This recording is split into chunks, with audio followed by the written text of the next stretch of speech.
বিরিধান 108। এই ধানটা নতুন এসেছে, গত বছর আবিষ্কার হয়েছে এটা। এই ধানটা এবার আমরা মাঠে করেছি।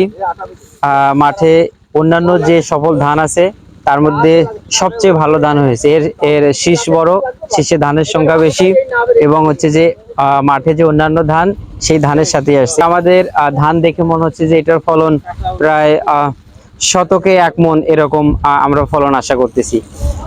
আর এটা ধানটা কেমন, আসলে ধানটা না মোটা না চিকন, এটা হচ্ছে মাঝারি ধান।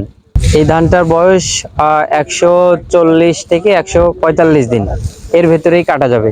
আমাদের মাঠে যে অন্যান্য ধানগুলো আছে যেমন রডমিনি, বিরিধান 50, সেগুলোর মতোই একই সাথে এই ধানটা কৃষক সংগ্রহ করতে পারবে। রডমিনির সাথে পার্থক্য হচ্ছে যে রডমিনির যে শীষ আছে সেই শীষের থেকে এই বিরিধান 108-এর শীষ অনেক বেশি লম্বা, এবং রডমিনির যে ধানের সংখ্যা তার চেয়ে অনেক বেশি ধান আছে এই 108-এ। আর একটা বিষয় যেটা হচ্ছে যে বিচুলি, আমরা যদি বলি চাষি সাধারণত বিচুলির কথা বলে, এই ধানটা কিন্তু বেশ লম্বা ধান গাছটা। এই বিচুলিতেও কোনো ঝামেলা নেই, আর যথেষ্ট বিচুলি হবে।